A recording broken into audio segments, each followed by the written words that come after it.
Broadcasting live. It's America's longest running talk show on computers. It's Computer America, bringing you the biggest names in technology with guest interviews, new products, and your emails. Listen live at computeramerica.com on any device around the world. Email the show at live@computeramerica.com or find us on social media. Be sure to check out our website for contests, giveaways, show notes, live video stream, podcasts, and more. You're listening to Computer America.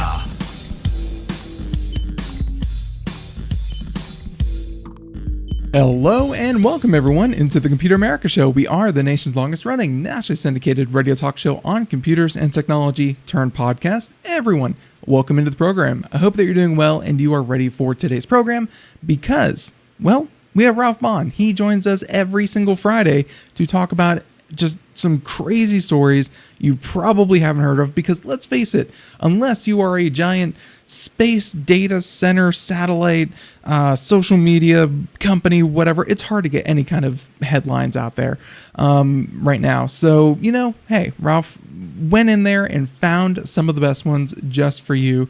And yeah, you're going to love hearing about these. This is going to be a lot of fun. So everyone, computeramerica.com, we'll say that first. That is where you'll find everything for today's show, including links, videos, all that good stuff. If you can't come out, watch the video, and because we're gonna have some, we're gonna have the articles and some of the demonstration videos up in the background. But if you can't do that, come on out to the website and you can see the archive after the fact, as well as the show notes. But we'll talk about the show notes here in a little bit. Yeah, all that being said, I hope everyone out there is having a great week and ready for a great weekend. And yeah, let's just bring Ralph on and have fun with it. So once again, he is our science and tech trends correspondent, joins us every Friday to talk about amazing stories. And Ralph, welcome back onto the program. How have you been? I'm doing great. And if you're brand new to the show, welcome. It's great to have you. And let's explain first, before we dive into our first of 4 stories, what we do. So Ben and I, every Friday, we highlight 4 articles that show us key trends and developments in all things science and tech, including, no surprise, almost every story has artificial intelligence these days, but we also look at all kinds of things like robotics, medical technology, sustainable energy technology, transportation advances, agricultural tech, construction tech, space research, physics, on and on and on. Everything's open to us. We can explore it all. And most important of all, we're going to give you hope. Boy, do we need it this week. We're going to give you hope for a better future, thanks to the amazing breakthroughs happening every single day in the world of science and technology. Absolutely. And do we understand it all? Sometimes no, but we try our best, and Ralph does a great job of breaking it down and really, doing the key points. Really, kind of what we talk about here on the program, by and large, is in the show notes. So if you want to go back, check an article, see if, we didn't cover something well enough for your liking, go on out, find the sources, and you can read more or see the videos yourself. But yeah, that'll be up on the website by the time that you hear this. So with all that said, Ralph, let's start with a vehicle that may not be your next Uber or Lyft, but I think with the gas prices, you may wish it was. And Ralph, story number 1. You're so right with the gasoline prices these days. This story really hits a nerve. It comes from autoblog.com, and the headline here immediately grabbed my attention. Student-built car hits 2,145 miles per gallon and beats every production vehicle, needless to say. And as Ben mentioned, the show notes are so important, folks, because, for example, we have a YouTube video link embedded into the show notes that'll show you exactly what's going on with this really fun story. I love this story. So here we go. A team of engineering students at Brigham Young University in Utah built an experimental vehicle that achieved an incredible 2,145 miles per gallon of ethanol during the Shell Eco Marathon. And the Shell Eco Marathon is a unique global academic program and engineering competition focused on energy efficiency. So you can read more about that in the show notes. And by the way, I should mention, when you look at the show notes, when you see blue text, that's stuff I've added to the article summaries. that I put in to help explain things to me and hopefully to you as well. Because believe me, Ben and I don't know or understand everything that's going on in some of these articles. We need the help of these extra inserts. And the article explains that this result easily beats the fuel economy of any normal production car, needless to say, including efficient hybrids like the famous Toyota Prius. However, the vehicle was designed purely for efficiency competition purposes and is not practical for everyday driving. So this is an engineering proof of concept, right? Yeah. Just seeing the video and, kind of seeing the person, for extreme aerodynamic purposes, essentially sealed into this thing. I would not say everyday driving. This would be very uncomfortable. Yes, it would. Well, you'll find out it's even more impractical on that score, but a great engineering achievement. So the student-built car called the Super Mileage Vehicle was created by a team of around 20 students. Big collaboration. To maximize fuel efficiency, the car was stripped down to the bare essentials, needless to say. It has no air conditioning, no surprise, very limited features, and uses a lightweight carbon fiber body. The entire vehicle, Ben, it only weighs 108 pounds. The car's design also comes with major compromises. It can only reach a top speed of about 23 miles per hour, and the driver must be under 5'4" and weigh less than 120 pounds. So I couldn't do this. I was just thinking, for fuel efficiency's sake, they didn't put someone that looks like me in there. No, they found one of the smallest engineering students they could and crammed them into this thing. Yeah, there you go. And the vehicle was tested at the Indianapolis Motor Speedway using a tiny 30 milliliter ethanol fuel tank. And I have a picture of that in the show notes, by the way. And at its recorded efficiency, the article says the car could theoretically, stress theoretically, travel from Utah to New York on a single gallon of ethanol fuel. That's amazing. Isn't that something? The article concludes that while this kind of vehicle is unrealistic for consumers, it demonstrates how far engineers can push fuel efficiency when comfort, this is funny almost, when comfort, speed, and practicality are removed from the equation. But you know what, Ben? When I was thinking about that last line from the article, that's true. But think about drones. Think about the Ukraine, for example, with the drones they're deploying, battery-based drones. Well, what if you could have ethanol-based drones? You're talking about something under 100 pounds, perhaps, that could go out and do its thing, and the electronics could be dedicated to communication and control, and the engine could be dedicated to an ethanol tiny tank, 1 gallon, and could have incredible range. So even though this is ridiculously impractical for a person to use to transport themselves, it could roll over and be used for other purposes. Yeah, for drones or even like gliders and small lightweight planes, and you could send things. Sure. So many times we've seen articles where just getting from, let's say, remote Africa and doing organ transplants and being able to get the organ from A to B with almost no infrastructure, in a timely manner. Something like this. Sometimes just getting from A to B in an efficient manner really matters. So I'm sure there's a lot of use cases. And, what I really liked was Shell, and you kind of include this in the blue part of your show notes. But yeah, Shell was putting on the competition. So, just really encouraging these universities to really compete against each other. And yeah, I'm amazed that they were able to do what they were able to do, because it looks so slick. It really does. So. Very cool story number one. Probably not going to replace your Prius, but hey, maybe one day. So there's story number one. Story number two, Ralph, let's go ahead and drop on down and talk about, bacteria. And, usually that's the stuff you don't want. You got to kill it, in food. You got to kill it, in your mouth when you brush your teeth and mouthwash and stuff. Bacteria, bad. Bacteria, very well. Turns out, I'm sure as a lot of people much smarter than me know, some bacteria is good. And story number two really highlights one of those good bacteria that I just didn't even know was a place that they could live. Oh boy, no kidding. That's why I grabbed onto this story when I saw the headline. I leaped on this story. It comes from astrobiology.com. As I recall, that outlet was founded by a former NASA engineer, a fascinating outlet that I just discovered recently, again called astrobiology.com. Headline, get this folks, bacteria live in fog droplets and clear toxins from Earth's air. What? Wow. A little side note for a moment here. I grew up in a little beach town, San Clemente, California. Well, it was a small beach town when I was there many, many, many years ago.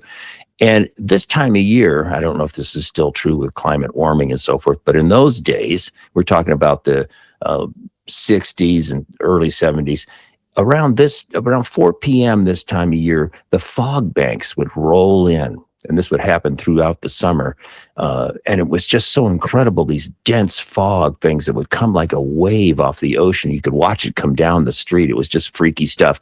But so for me, fog has a very personal childhood background. And that's part of why I love this story. It's just too wild. But here we go.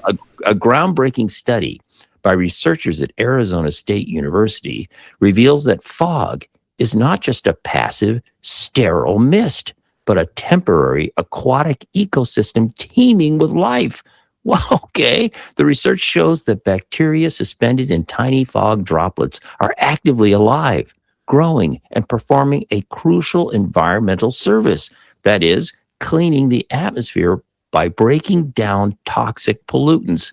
What? Who knew? And just like you, growing up where I grew up, every morning you would have fog in the morning, and by mid morning the sun would have evaporated, and I thought, okay, it's just like the article said, a sterile mist. But I don't know. This is blowing my mind right now. It is. And of all universities to be looking at this in Arizona, okay, I don't think they get a lot of fog there, Not but really. Maybe they do. I stop because somebody from Arizona is going to call up and say, wait a minute.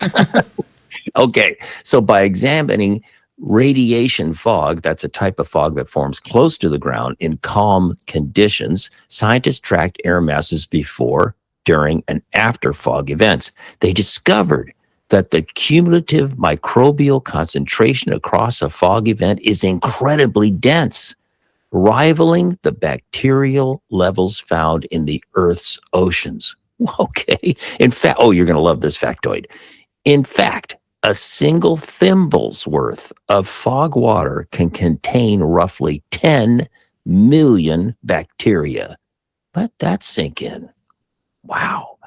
And one group of microbes known as methylobacteria, hope I'm saying that right, it's Friday morning, what can I say? Methylobacteria spike significantly during fog events. These bacteria feed on simple carbon compounds, including formaldehyde, yikes, a widespread hazardous pollutant that contributes to ozone smog and threatens human health. Under microscopic and laboratory analysis, researchers observed these bacteria expanding and dividing inside the water droplets. They found that the microbes consume formaldehyde as food to fuel their growth. So weird.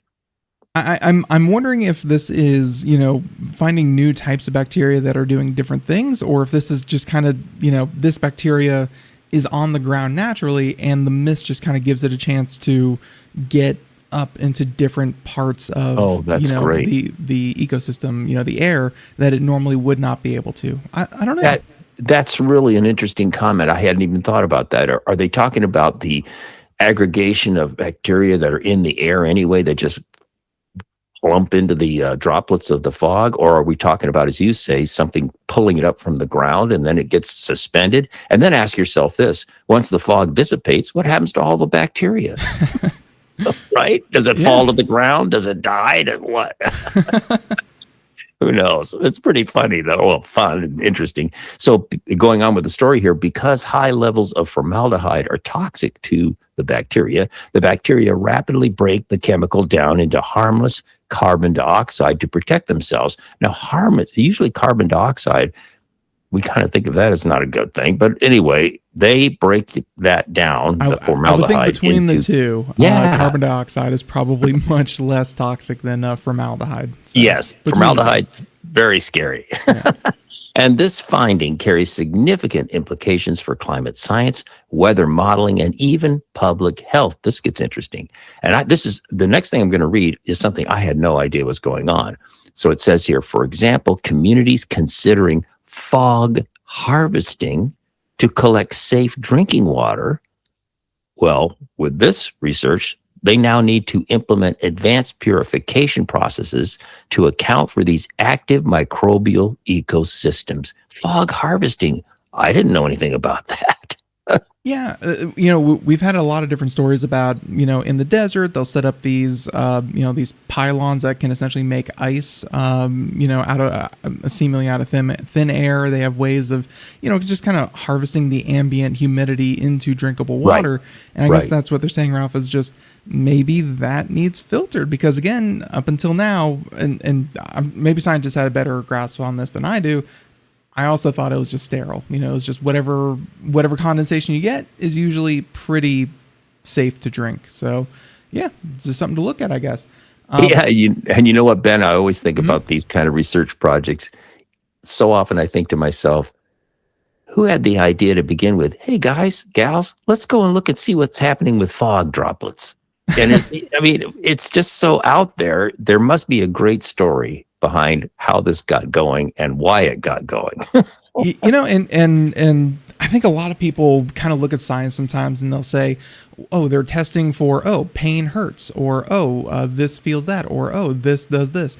And, and a lot of people will, very coyly say, well, I could have told you that. That's obvious. It's so obvious. I think when you go and you measure and you test obvious things, that's when you can learn something really, really new. And Ralph, just like you said, just testing fog, it seems like such a, why would you bother? You can stand in it all day long. Nothing happens. But no, it turns out it's a living temporary ecosystem. I actually really like that line of the article. So, yeah.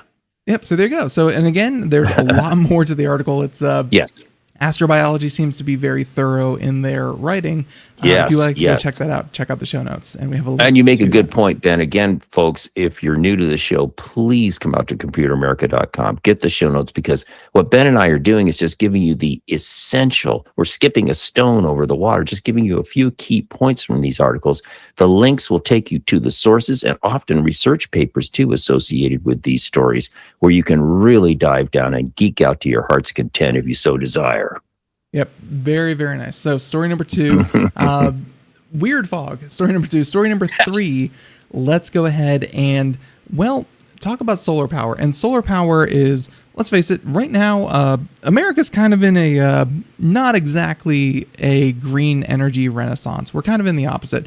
But the fun thing about green energy that I like to remind people is that regardless of what is the flavor of the month, green energy research, all that stuff will continue to happen, and breakthroughs will happen. It will only get more economical. It will only get cheaper. It will only get better. And, that's okay. We're going to have to take that for a win. So story number 3 is kind of one of those breakthroughs. And I will say, Ralph, the numbers do seem, as the article points out, impossible. But let's learn about story number 3. Yeah, this is a fun one in this field of solar energy. So this comes from ScienceDaily.com, a wonderful outlet, by the way, folks. Headline: Solar cells just did the impossible with this 130% breakthrough. Subtitle: A new spin flip breakthrough could let solar panels generate more energy than they receive. What? More energy than they receive. So the solar panel has to do like a kick flip, and then it gets more energy. I don't know. This is weird. It's not gymnastic solar cells, but we'll find out here. Here we go. Researchers at the Kyushu University in Japan, and I hope I'm saying that correct, and the Johannes Gutenberg University in Mainz in Germany have found a way to make future solar panels much more efficient. This is actually so interesting. Their study, published in the Journal of American Chemical Society, there's a reputable outlet, describes a new method that achieved about 130% energy conversion, 130% energy conversion efficiency in laboratory tests. And this also makes me stop for a second. Remember, friends, a lot of what we're talking about every Friday is early research.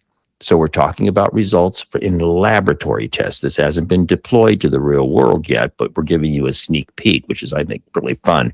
So normally, Solar cells work when sunlight hits a material and excites electrons, creating electricity. However, today's solar panels waste a lot of energy. Some light particles, called photons, do not have enough energy to be useful, while others lose extra energy as heat. And because of this, standard solar cells are limited by what scientists call the Shockley-Quasar limit, which caps how much sunlight can be converted into electricity. Now, in the show notes, I have a fairly large blue text insert that you can learn all about the Shockley-Quasar limit, which is geeky stuff. It's a very big assumption that you assume our listeners don't exactly know what the Shockley-Quasar limit is, but yes, you did include that, and I appreciate that for me, so thank you. Yes, and that's a good point, Ben.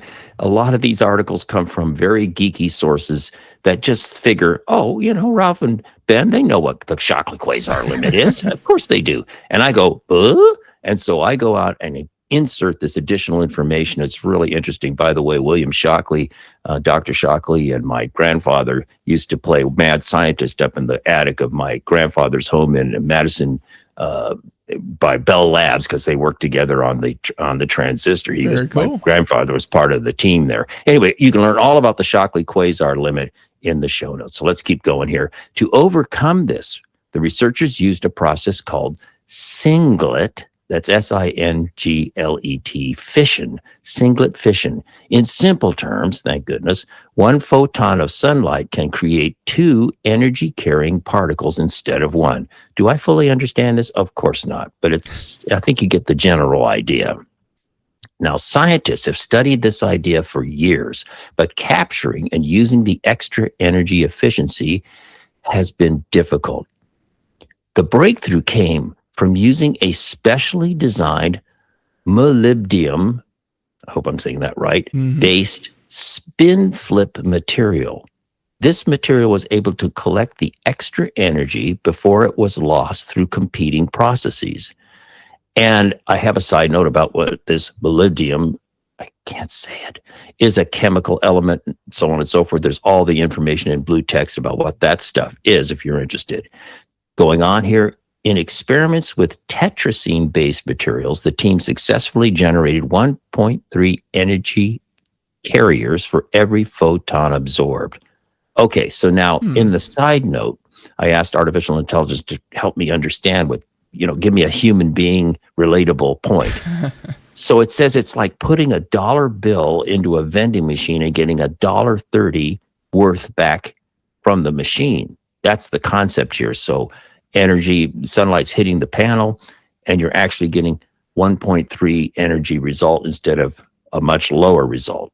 It's just for such a layman such as myself, I always assume the best you can get is 1-to-1. But I guess when you start getting into some of these really extreme, quantum other properties and just physics.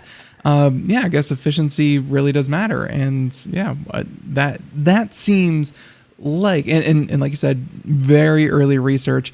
It seems like a real breakthrough, and how viable is it in the real world where you have birds pooping and bacteria in fog? How viable is it? We don't know, but it's very, very cool. So the end result here is it means the material is incredibly efficient at converting light into usable power without letting it go to waste or dramatically reducing the energy waste. And the technology is still, this is a key point for so many of our stories, the technology is still in an early proof of concept stage. So it's not ready for commercial solar panels yet. You're getting a preview, folks. However, the discovery could eventually lead to more powerful solar cells, better LEDs, and advances in quantum technologies. Wow. I would like advances in all those things, so I am all for it. All it took was a little bit of spin flip. Hey, why didn't they think about that? So very, very cool. And not quite the solar panels you will buy today, but hey, maybe the solar panels you'll buy in 30 years. They'll be Hopefully sooner than that. Hopefully sooner than that. No, yeah, we need sooner than that. But still, it's Ralph, it's just so cool to see that, they're not just working on, and there's so many scientists and so many universities, so many organizations working on this. But yeah, they're not all chasing the one singular thing. It's not all the crystals and whatnot that we talk about.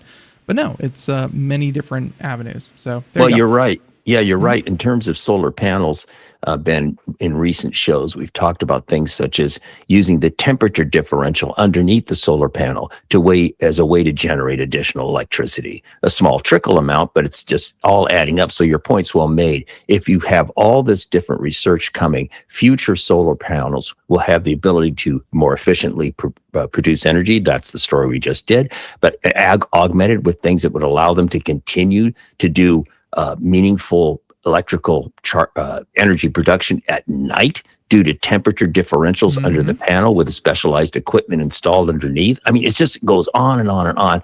It's like spokes in a wheel. Someday that whole wheel will be this incredible solar panel technology that may help us sustain a world that's hungry for energy. Yeah, I think we've proven in the past 2 or 3 years with these data centers, you can produce more electricity, and we're going to find a way to use it. So let's find a way to produce it efficiently. So, and you just said a trigger word: data centers. In Hillsboro, Oregon, outside of Portland, we have like 15 or so data centers. It's a hugely controversial thing. And there was just an article in our local newspaper, the Oregonian, that said, "Wait a minute. All these data centers have these massive flat roofs. Why aren't every single square foot of them covered with solar panels to help feed energy into those data centers and to relieve as much as possible from the local grid?" So there's a story for you in itself. The budget is just to put them up. So there you go. Right. So there you go. So story number 3 and story number 4, before we get into the super controversial world of data centers. Story number 4, yeah, if you're going to want to be able to tackle your local data center, your brain has to be tip top. You got to be ready for this. And I think story number 4 is for anyone out there who, I'm sure everyone at some point has thought, wow, my brain's getting a little slower, a little bit less gray mattery, a little bit more blank. There you go. And Ralph is pointing to his own head. I didn't say it, but there you go. So story number 4. How do you do that? And if you listen to influencers online, it's a special diet, it's a workout, it's a supplement that they give you and they will sell you. But now scientists, and these are people who are not selling you supplements, they're testing a nose spray. And it's crazy. So Ralph, story number 4. It is. And this is a great article of research from Texas A&M, their website. I just love it. And this headline here is "Scientists Reverse Brain Aging with a Nasal Spray." Okay.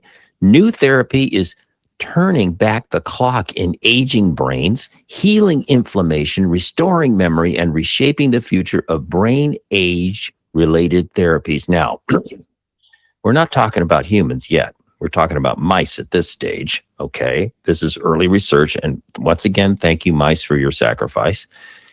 But this is such a great and inspiring and hopeful story. And oh, by the way, folks, usually the 4th story is something in medical technology. That's what we like to kind of leave you with, this very uplifting research. So here we go. Researchers at the Texas Agricultural and Mechanical, that's what the A&M stands for, university, have developed an experimental nasal spray that may reverse some effects of brain aging. The study focuses on neuroinflammaging.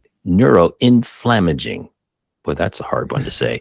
A chronic low-level inflammation in the brain linked to memory loss, brain fog, talk about fog, and diseases such as Alzheimer's.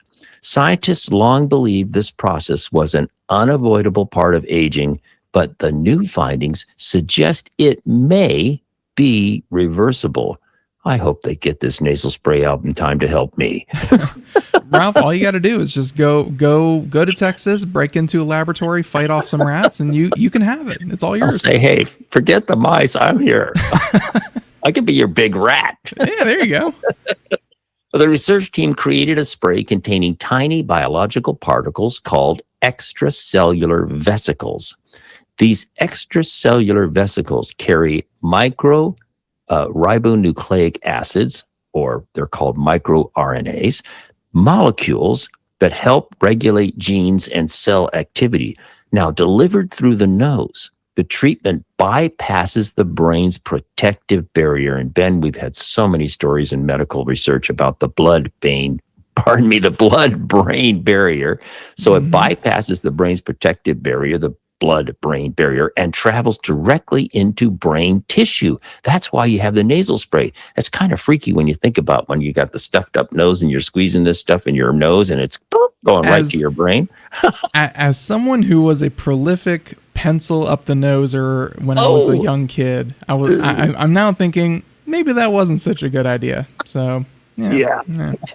So in tests on aged mice, or I would like to say elderly or senior citizen mice. So in tests on senior citizen mice, just 2 doses of the spray significantly reduced inflammation in the hippocampus, the brain region involved in memory and learning. Ask yourself this question. How do you spray something up the nostrils of a mouse? Those guys are tiny. Yeah, getting the mice to kind of hold the little bottle in their little paws is probably the hardest part of the experiment. I'd rather die. Yeah. The treatment also restored mitochondrial activity, helping brain cells regain energy and function more effectively. And mitochondrial activity refers to the set of biochemical and biophysical processes that mitochondria perform to keep a cell alive. So as a result, the mice showed major improvements in memory, object recognition, and awareness of changes in their environment, all things that I would like to have improved for me.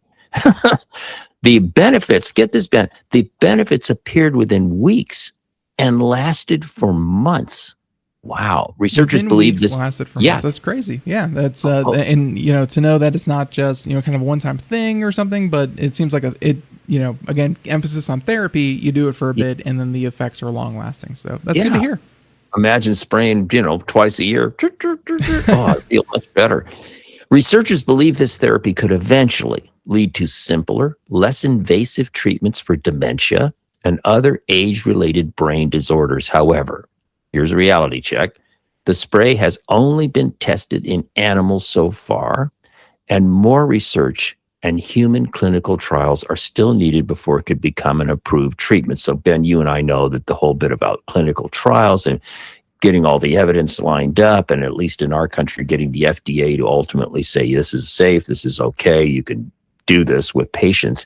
It could be 5-10 years out, who knows, but pretty cool stuff. It only took them about 38 years to do sunscreen. So we'll see what brain therapy, how long that takes. So. That's right. And there's a new breakthrough, an FDA-approved sunscreen just this week. That's a new formula. I think they've been doing it in Europe and other parts of the world, but now it's finally approved for use here, and it's supposed to be much better. Yeah, it is much, much better, and it was first submitted to the FDA in 1999. So it just got through all the red tape. So wow.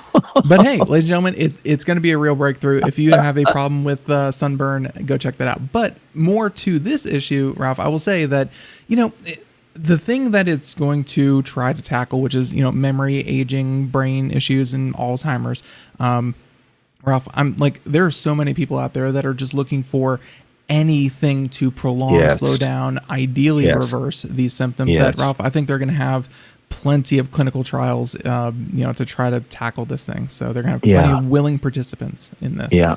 So And the idea that this therapy could be, if it all works out, gets approved, is deployable. The fact that it's just something as simple as spray up the nose. Wow. Yeah, it's it's not even like something you have to go to the hospital to get like a transfusion. I'm thinking like you have to kind of get this whole system thing. No, it's just nose spray.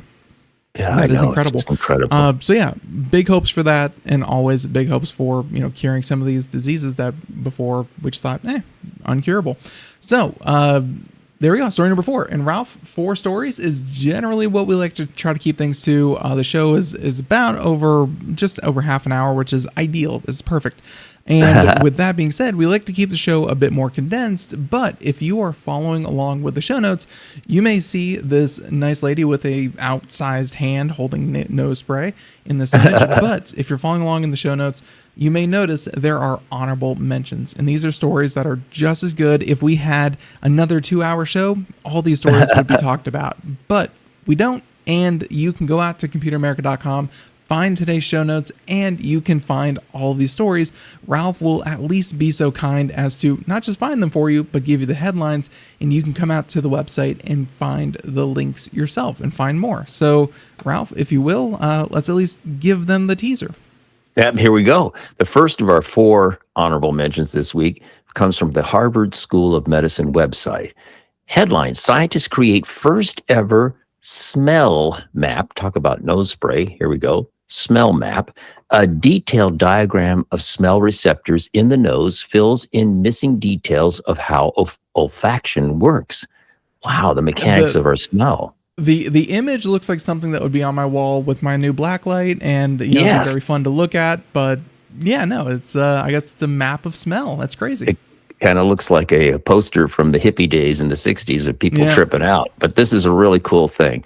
Very, very interesting and in the field related to medical technology. The next one comes from ScienceDaily.com.